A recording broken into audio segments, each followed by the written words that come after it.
Trying to figure out what she's doing. Also, I survived 11 days, so I think Weyland-Yutani is interested in that. But as far as contacts, my only other contact would be the people in the Orison unit, which was that small sort of SEAL Team 6 unit that Kade and I were a part of. So it would be Kade. I don't know Kade is discharged at this point, and everybody else that's in that unit, and that's it for me. Is the other person part of the Orison team? The one that went into the hive with me? Yes. No, they were actually there with the scientists. And I literally have it in my notes like, Colwyn, do your thing, because I'm not sure who they should be. Okay. Or anything like that. So yeah, you free reign to come up with that. Okay. Sounds good to me. If my character has a secret, do I share that here or do I just send that to you? Okay. I saw it. I have it. I'm going to take advantage of it. Of course I am. Nice. Okay. That will reveal itself in due time. Oh gosh. Nice. Oh gosh. Goodness gracious. So here's the deal.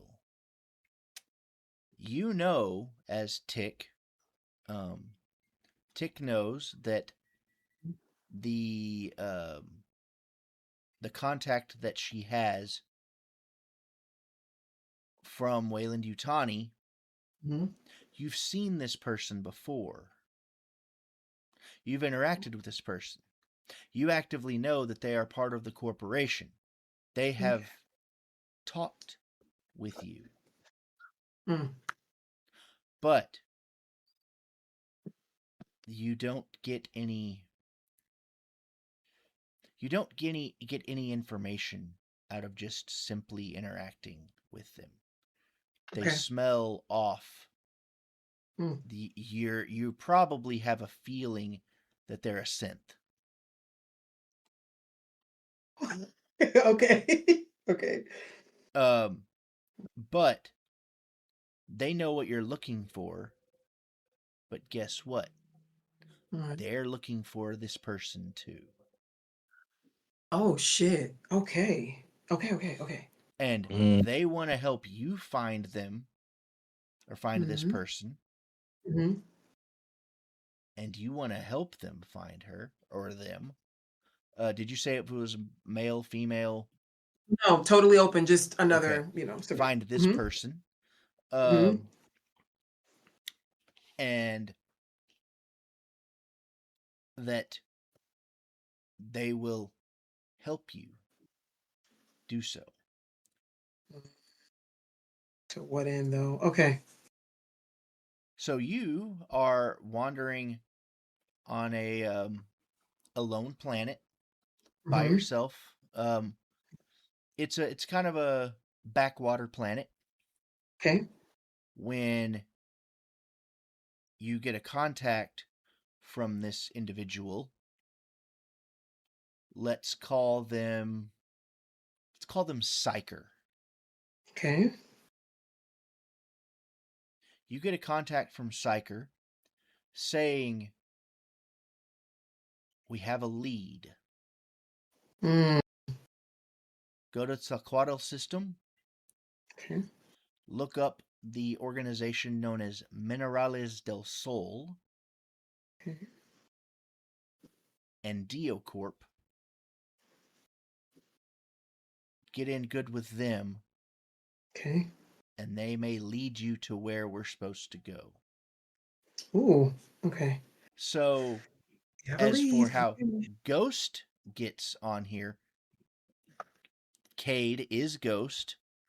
You heard about major Yautja interactions in the Tartarus system. That's what it's known as. You know about the clan in Tartarus, or on Tartarus, but you've also heard rumors that even they don't fully understand what's going on out here, and that there's something big going down. Yeah. Sign him up. So you go through your contacts and find out where they are. You hear about DioCorp being kind of involved in all of this through unofficial channels. And you learn also about Minerales del Sol, and that they are kind of like one of the suppliers, or the main suppliers for DioCorp. And you were in a different section altogether, of course, than Tick was. But both of you make, like, pretty urgent transport to this region of space, to the Tzalcouatl System. This is juicy. Okay. And when you get there, it takes both of you about a month and a half worth of space travel. Okay. Different sections of space, but still about a month and a half. So the Tzalcouatl System is 34 roughly light years from Earth, orbiting a yellow-white star. Its planets are rich in resources, but dangerous to traverse. There are the primary worlds are Ixchel Prime. It's a jungle world with dense atmosphere, towering fungal forests taller than skyscrapers, bioluminescent rivers, and labyrinthine caverns. Oh. Also, can you tell me the name of that planet one more time, Cohen, please? Ixchel Prime. Thank you. Can you spell that, please? Ixchel. Oh, I should mention that these guys are they are specifically part of the United Americas. Okay. That's their government. Okay. Which their primary, they're the ones that USCM, the Colonial Marines, are from. But they like your transport would show you this kind of as you arrive. Okay. They would kind of show you the history of this. This was found and named by the Minerales del Sol, which is an organization of predominantly Mesoamerican people. Mm-hmm. So their primary language is Spanish. Mm-hmm. And all of the names were named predominantly after Aztec entities. I love that. Okay. So Ixchel Prime, jungle world, dense atmosphere. The Chakome ore belt.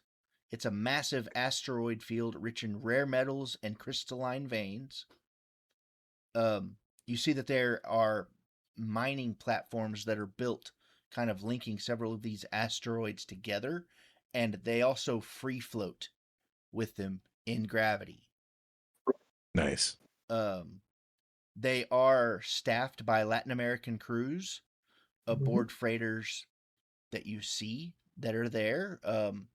One of which is named the Santa Muerte. Ooh. Okay. That is the primary kind of like unofficial it might be the official human transport for DioCorp. Okay, cool. Okay. Also, there is Metztli, which is METZTLI.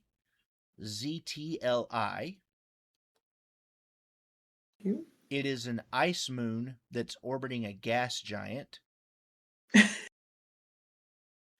Beneath its frozen crust lies an ocean heated by geothermal vents. rumors talk of enormous whale-like leviathans that roam the depths of that planet. Yes, I'm a fan. Okay. Leviathan is such a good word. Finally, Tonatia is the last one. It is Tonatiuh. Okay. It is a volcanic planet with unstable crust, with firestorms across its entire surface. Rivers of magma flow into vast crystalline chimneys. So the importance of DioCorp is that they are a biochemical primarily, and Dio can actually, I'll let Dio do it. I don't want to explain it for him. Let me do it. It's his deal. It helps if I don't mute myself. All right, yeah. DioCorp is primarily a chemical and pharmaceutical corporation dedicated to blah, blah, blah corporate bullshit. But basically, it's a great way to do a tax write-off of conducting all my experiments. Yep. Beautiful. Stunning. Stunning. No notes. DioCorp. Got it. Okay. Cool. Okay. And did Dio, is Dio a Nepo baby? Or did Dio build this shit brick by brick? I guess he's a Nepo baby because he lifted it from the Bad Bloods. Oh no, that's building it brick by brick. You I mean, I inherited it, I guess. Whoa. Okay, cool. Okay. Nice. If by brick you mean pulling up their teeth one by one, then yes. Pretty much, yes. That's exactly what I mean. Okay, perfect. Oh, that's yummy. Okay. Good lord. Okay. Dio, do you have a right-hand man or woman? Our droid was that person. Okay. And he's decommissioned right now. So we have a vacancy open at DioCorp. You are welcome to apply. Okay, I love this. Okay.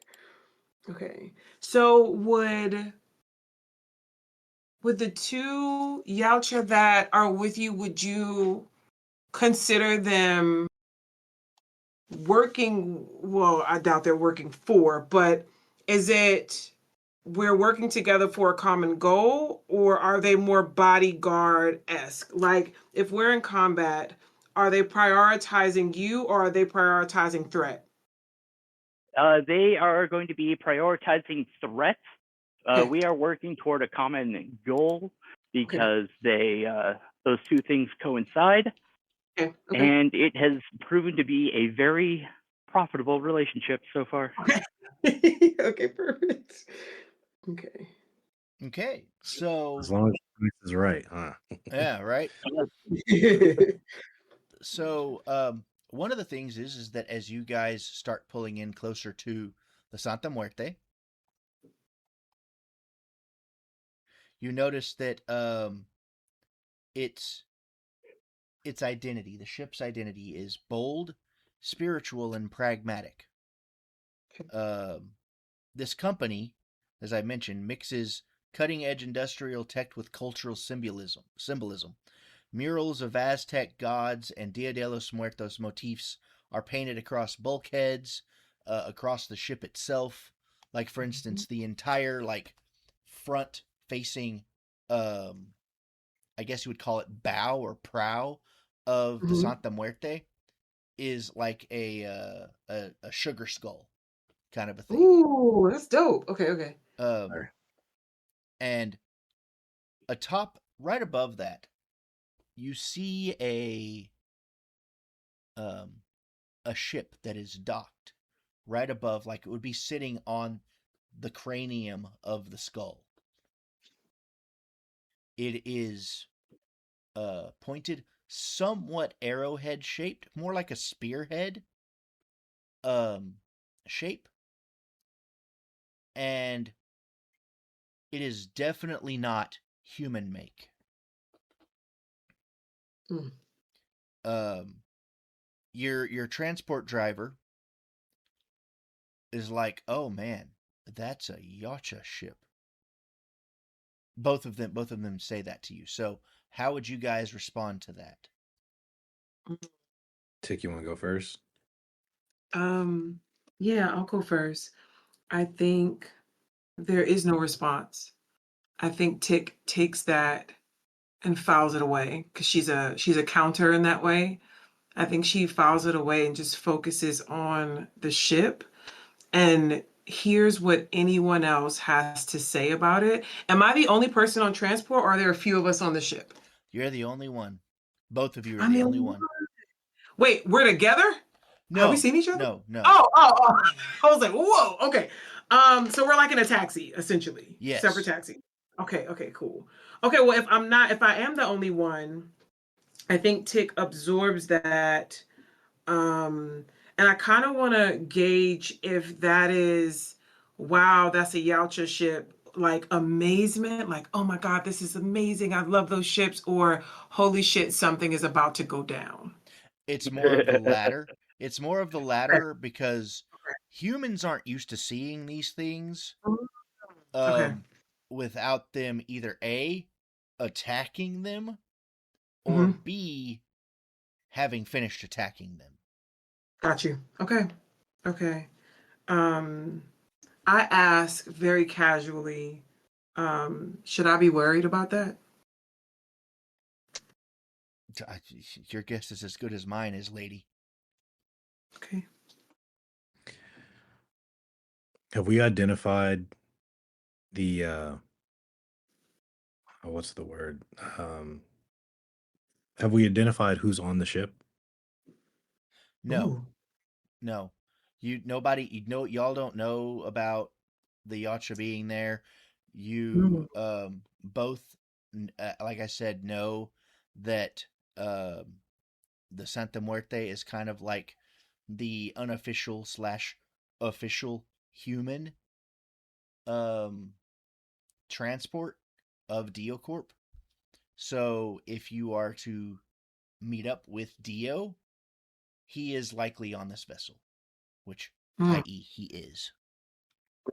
Got it. I think my reaction is always, if I'm coming in contact with Yautja, like there's an opportunity for me to meet. Like this guy he's seen a lot in the Corps, but nothing was like that experience in that triple threat. So he's seeing the ship, he's like, maybe I could get some more information. Probably doubting that it'll actually be that Yautja on that ship, but it's always one step closer. Okay, a clarifying thing with your time in the Marine Corps and you're in that triple threat. Were you by yourself in that instance? Like, were you on mission by yourself, or were you just like on furlough or something? The way I see it was documenting their rites of passage with a anthropologist. So like there's this, and you definitely correct me on the lore, but I feel like the Yautja, they steal alien eggs and use that a part of their hunting for their rites of passage, correct? That is correct. So I feel like that's something to be studied and documented. As much as like I want Ghost to be a badass, I think he's big on history too. So I Okay. think that he would be the proper person to respect this type of mission and escort an anthropologist to people that are, there to honor tradition. Like I'm not a Yautja, but I am respectful of their lore and their honor system, the same way that the Yautja have their own honor system, the same way that Klingon have their honor system, the same way any group of warrior beings have a honor code. So I think I'm there in that capacity of making sure that this anthropologist doesn't run into any nasty shit out there. So that was your background there. Got it. I Mhm. love it. So you were assigned to an anthropologist, because that's also a thing that can happen. You were assigned to an anthropologist to go to a planet where you guys know that there was a Xenomorph hive, and you know that Yautja frequent, and that's where your encounter happened.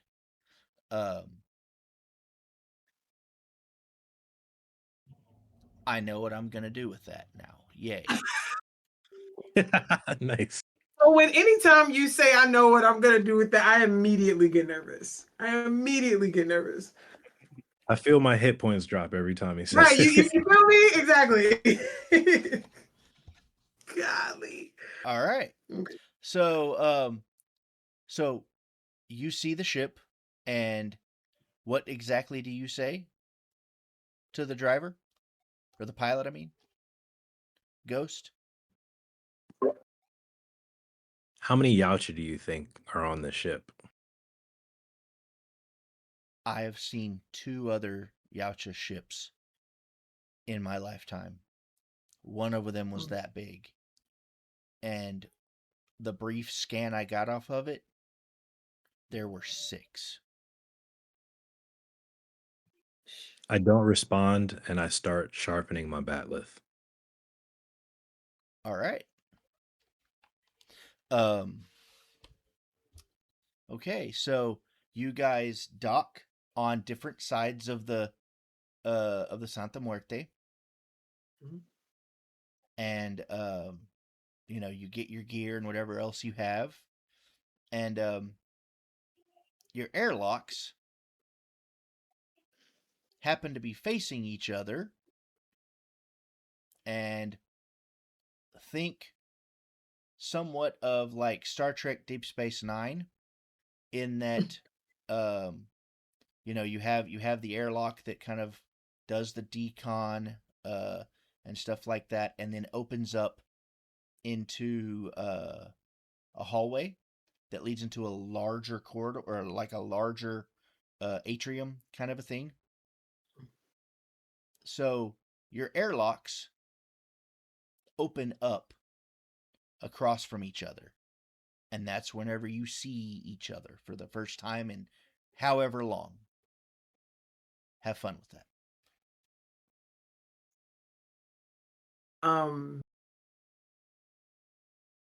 I think, and Ghost, correct me if I'm wrong, I think I would see you before you saw me. Only because I think, not to say that Tick is always looking for threats, but Tick is always clocking every single thing. And if you are more interested in that Yautja ship, which I don't know, but as you're walking into an airlock, I imagine that would be on your mind. I think I see you before you see me. And there's a beat that happens, and then I walk right up to you,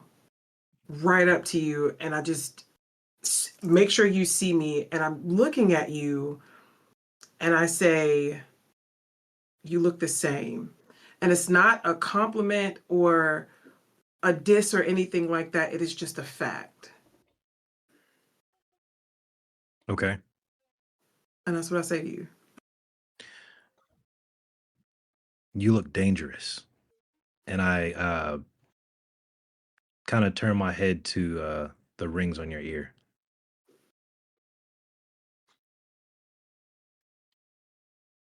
Why are you here? Same as always. Haven't found them. Still. Well, I'm still alive. True. True. Are you here for a long time? We'll see what this brings us. I see you're still tracking. Yeah, I'm still looking too, but hopefully that comes to an end soon. I'm ready for it to come to an end. You back with the core? Hell no.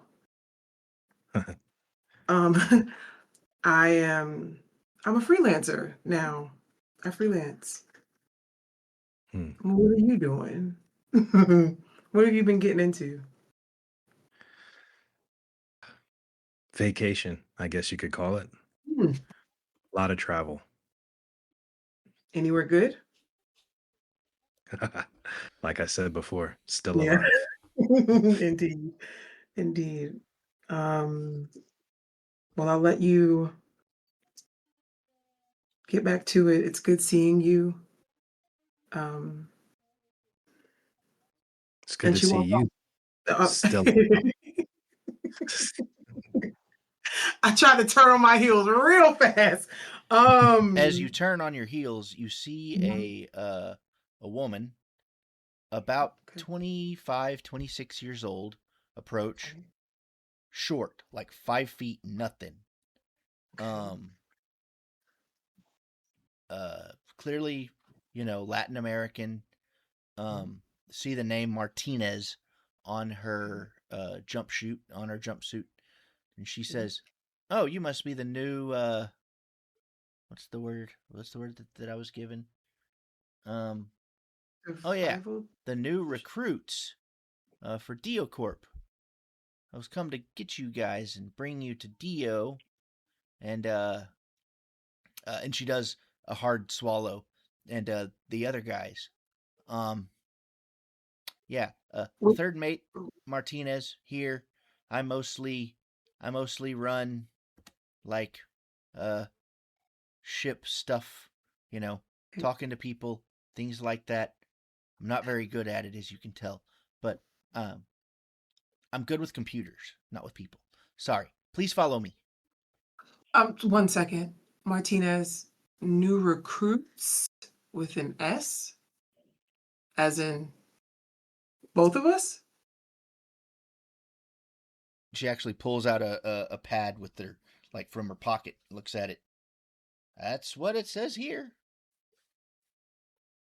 I look Tra- at Go. Go ahead. Go ahead. Go ahead. Go ahead. Traveling's expensive. True. Okay. All right, Martinez, lead the way. So she takes you to an area that is, well, let's just say, if you didn't know any better, it's kind of like this ship's chapel. It's a sanctified chamber with stained glass depictions of miners under stars. That sounds beautiful. And inside this room, you see 4 beings. You see a man, probably about 38, maybe 40 at the oldest. Handlebar mustache, about 5'11". And then Dio, go ahead and describe yourself.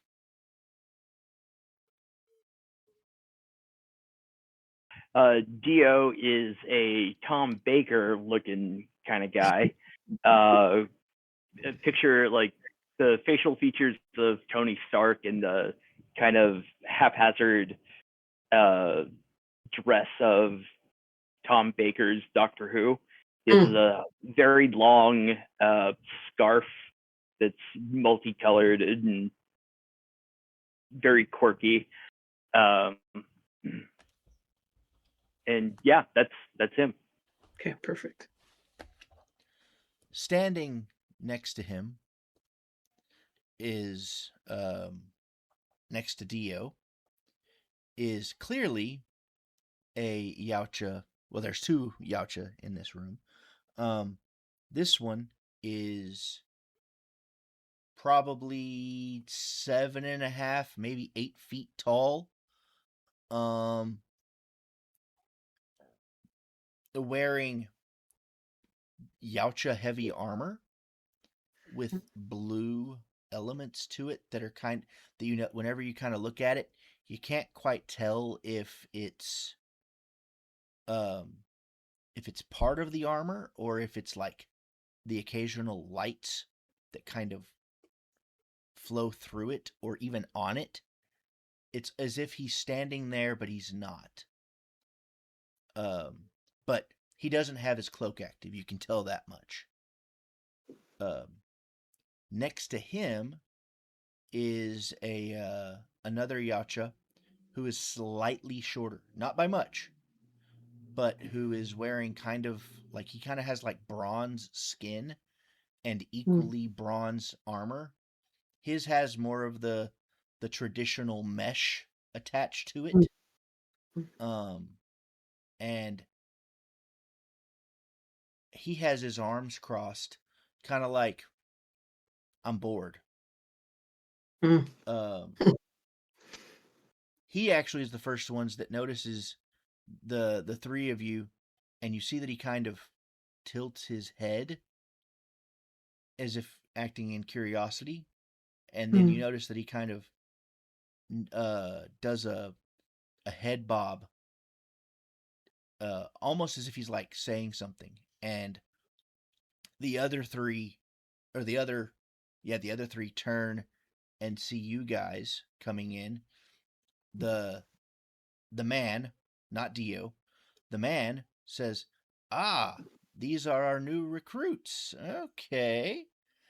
He approaches you and he goes, "I am, well, there's no captains on this ship. I'm a foreman." Okay. "I am Foreman Rodriguez." Okay. And he kind of looks at Martinez and he says, "Thank you, my dear. You may go." And she kind of curtly nods at him and walks away. He goes, "She's my niece. Don't get weird about it. Please, come meet Dio and our Yautja colleagues." I let Ghost lead. It's kind of like just falling back into things, because when we were in the Orison, he was in command. So I kind of just moved to his back left, like second nature, when he steps forward. I look at the Wait, Yautja. do you step forward? Do you step forward? Because I don't want Yeah. No. You're right on. You're right on. Okay. I step forward and I address the Yautja first. I say, didn't realize we were the escorts. And as a slight jab to Dio, I say, hope they like you. He was ignoring you. Doesn't care what you have to say at all. What is Dio doing right now, actually? That's a good question. We didn't talk about that. So he is probably, he's hunched over a data pad. And what exactly he's doing is not apparent, but he is You're working. he's sitting there with a data pad, and he's like reading small snippets out and then cursing and then reading more snippets out and cursing again and on and on and on. Gotcha. Okay, perfect. Lovely. So both of the Yautja kind of look at you, the two newcomers, and Crixon's the first one that speaks up. Now, he speaks English to you guys through his mask, and he says, "I am Crixon, the ghost of the Tartarus clan. This," and he does chuckle like that, "is the laughing reaper of the Tartarus clan, Halberd." And as he says Halberd, you see that Halberd suddenly, just as if, like, almost out of thin air, a halberd appears in his hand and he flourishes it. And you know what a halberd is, right? No, what is it? It's a pole arm. It's a pole axe. Oh, okay. It's the weapon itself is 6 feet long. Jeez. Okay. And he flourishes it and doesn't like do it aggressively. Mm-hmm. And as soon as like he does a little bit of a flourishing move, it basically vanishes again. Halberd then says, "You're here because, well, we need people that know about the hard meat, the Kade Ameda in our language.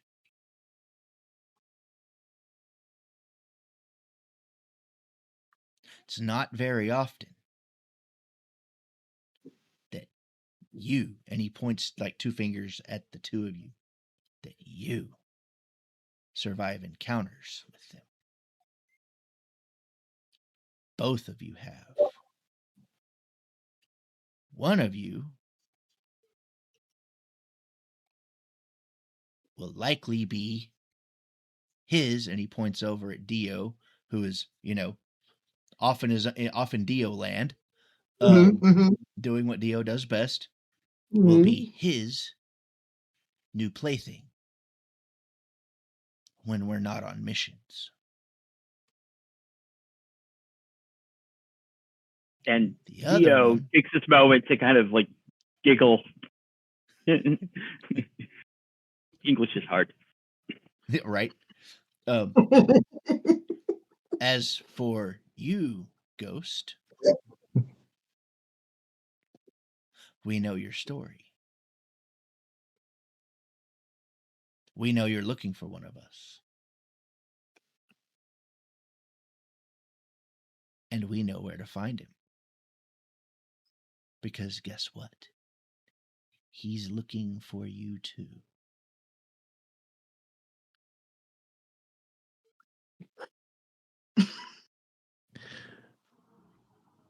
My response is I tilt my head to the side slightly and say, I've heard worse names.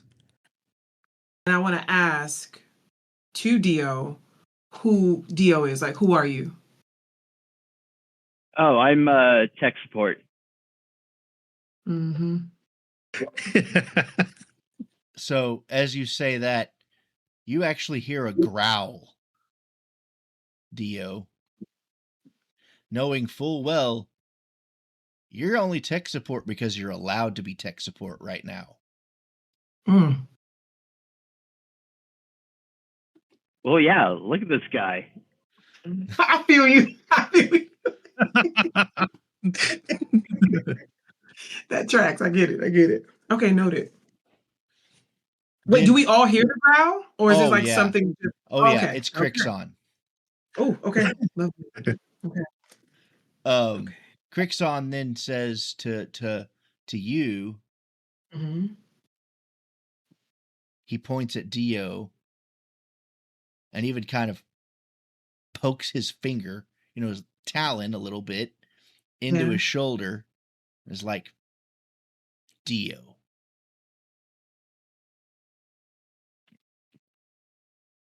Thank you. And now I'm going to move my way.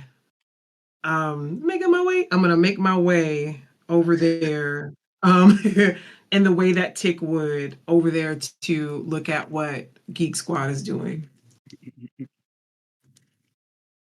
Love it. Okay, I love that. I think Ghost is still putting up the tough guy front as a means of almost trying to relate to the Yautja, even though he's not one. Okay. So you said that the mark is on your clavicle? Yeah. Okay. Is it like, do you have it concealed at all? Like, I mean, I assume it's under your shirt and everything, right? Yes. Okay. So it's on the back of your shoulder, in other words. Okay. Oh no, it's on the front. Okay. Really the only like if you've seen it, you probably haven't lived to tell about it. So the story the story is told about it, but there's no situation where Ghost would be unclothed in front of anyone. It's just the battle was that bad. Okay. I showed you my acid scars. Just playing. I would say Tick is the only person who's seen it. Okay. Probably in visiting in the hospital, it's like, yeah, like we both, we have a situation. Yeah. Awesome. So, while she is doing that, while she's doing her thing, Crixon actually approaches you, Ghost, and he pulls out a mask, like a biomask, from his hip, and he kind of brings it over to you, and you see that the marking is on the forehead of this biomask. Mm-hmm. The same one. This is him. Yes.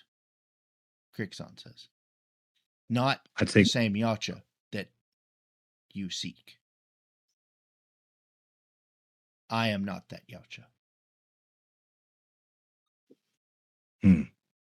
No, I'm saying the mask that I'm that's the mask of him, or that's the mask of Crixon. That's the mask of the Yautja that you I'm looking for.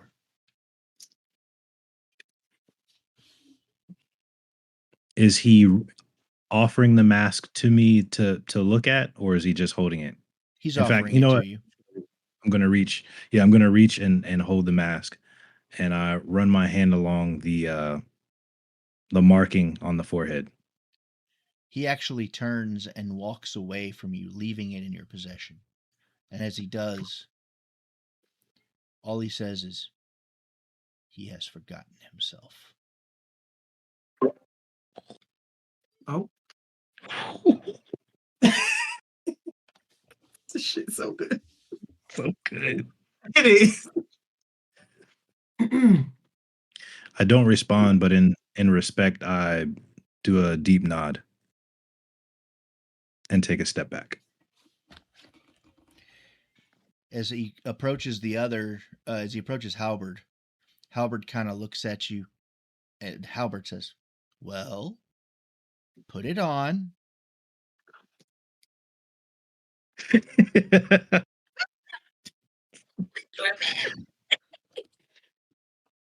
a very slow, meaningful way, I lift it up to my face.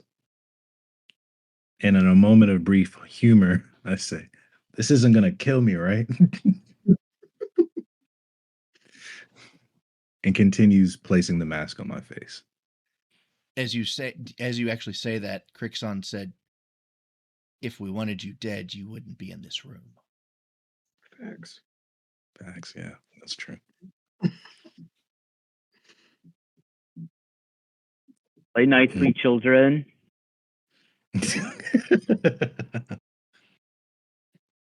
When Dio says that, I ask, what you doing?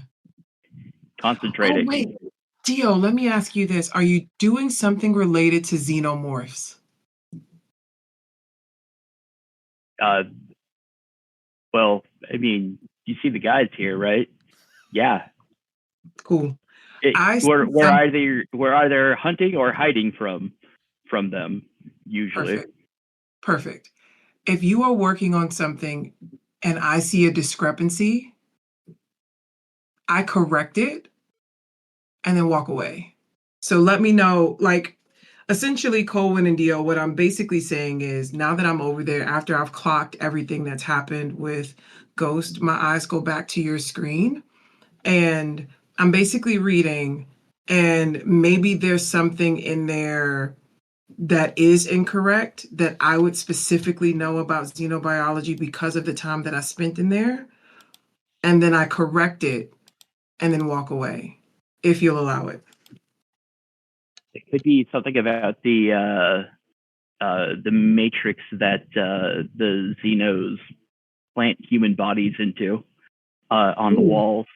Ooh. Also, when Probably you're their chemical composition. Okay. Cool. Colin, is there something that I can pull from xenobiology about the cocooning process and what's used in sort of that mucus hive situation? We don't have it on. We don't have your character sheet. Woo. Say that one more time. Did I get a 4? Is that a fucking 4? Dang. Did I do that? You got a 4. Yes, you did. Okay, awesome. Great. Also, can we roll with physical dice? It never goes well with me on like If you D&D have them, Beyond. if you have them, I don't judge. If you have them, if y'all want to roll them, as long I will keep you to it. I don't want to hear constant, nat 20s and stuff like that. I expect on a roll. As it should be. Although I'm not gonna lie, like 2 days ago or a week ago, I rolled 2 nat 20s on an advantage roll. So I mean, I'm nice with the dice, but I say all that to say I got you, Scout's honor and all of that shit. But rolling digitally is not for me. So run that 4 and let's see what happens. Gives Ghost a goddamn mask. A mask. Okay. 4. This would be for what? With survival, though, right? Wouldn't it go with survival? It would go with intelligence. Intelligence? Do I have my fake sheet? Mm-hmm. Hold on. It might not be a 4, guys. It might not be. Your intelligence, I think, is 14, and there's a +2. Yeah, that'd be a +2. Okay. And I mean, I'll give you that you basically got like at least a 10 on that. So, okay. The knowledge that you would have, what exactly is Dio looking at whenever it comes? Are you looking at Lenovian stuff, or are you looking at specifically Xenomorph stuff? It's gonna be Xenomorph stuff. Because you said something about like the walls. The cocooning matrix. The what do you call it? I guess it would be the protein structure that the cocooning matrix that keeps people, put while they wait to be face hugged. Okay. So one of the things that and this actually works out in your favor, Tick, is you recognize what he's looking at because you were literally around this for 12 days and 11 nights. Mm-hmm. You recognize that it's actually a combination of their saliva and proteins that are naturally found in the world, that they are in the materials that they use in their hives, that they basically melt using acid and then reform into that. Okay. Perfect. That's awesome. Okay. to break down. And I basically give that information to Dio before I walk off.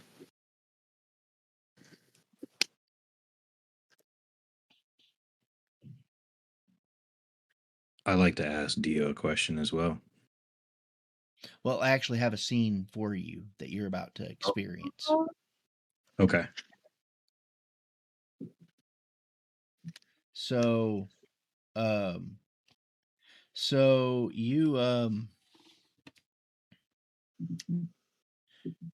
you're sitting here, or you've put this mask on, and as soon as you feel it like touch your face, you kind of feel a little bit of the pressure of it, and then for a couple of seconds you can't breathe like at all. It's only for like 3 seconds, and then all of a sudden you breathe cleaner than you've ever breathed in your entire life. You then kind of watch and it's dark, like you can't really see anything. Then you notice that there's a little series of Yautja tacks or ticks. You've seen the Yautja language, kind of running along the bottom of your vision, Mm-hmm. and then it comes back on, and you can see everything in your perspective.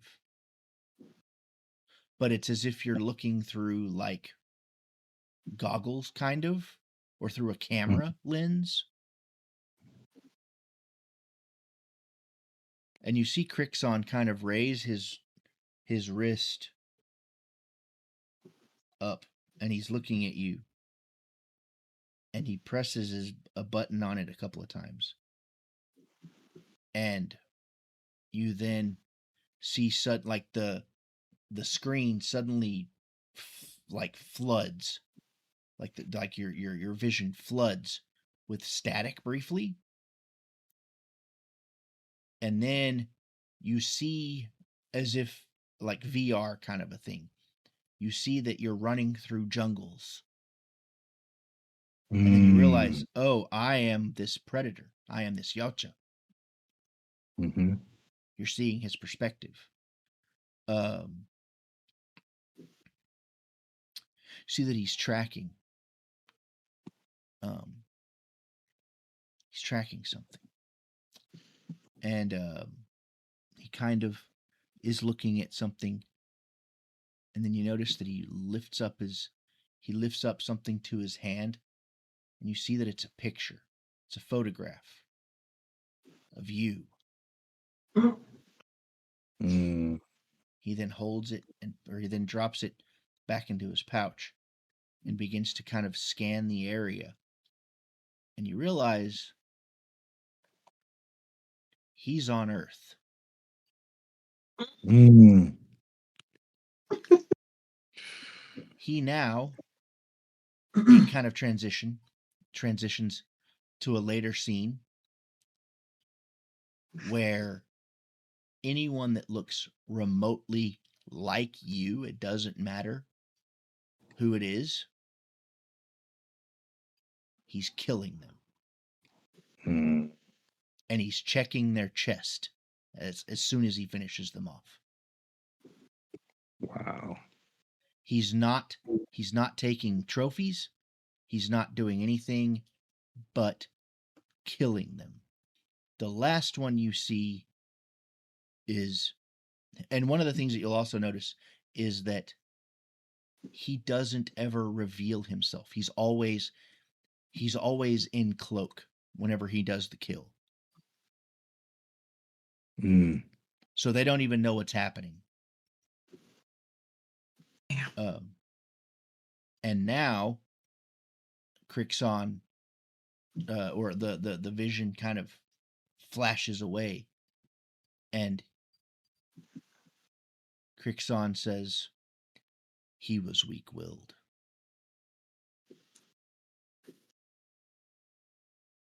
He should have killed you or left you the way you were. and hunted you properly. Instead, he was weak and went hunting for you and not finding you, and instead found nothing but dishonor. We hunt him now. That is why you are here.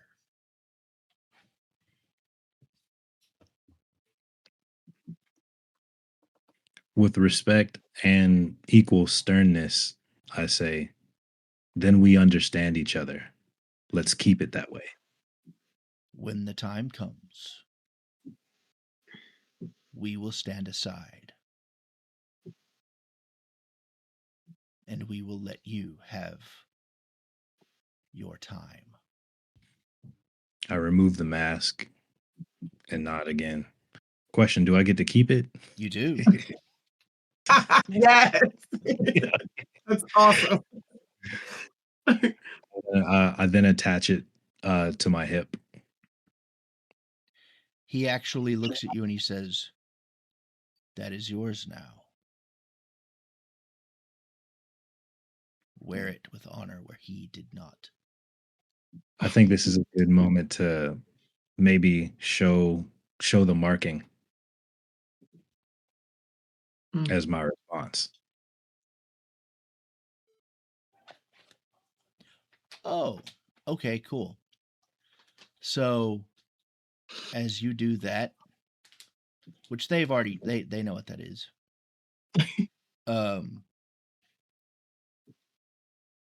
Crixon raises his own biomask, and you see a similar mark on his cheek. He doesn't fully take it off. You see a similar mark on his cheek. Halberd removes his pauldron, and you see a larger one on his arm that like takes up a good portion of his bicep. And he says, Crixon once again says, "First blood." Then the hunt stands. And I think that's probably a good way to pause, a good place to pause.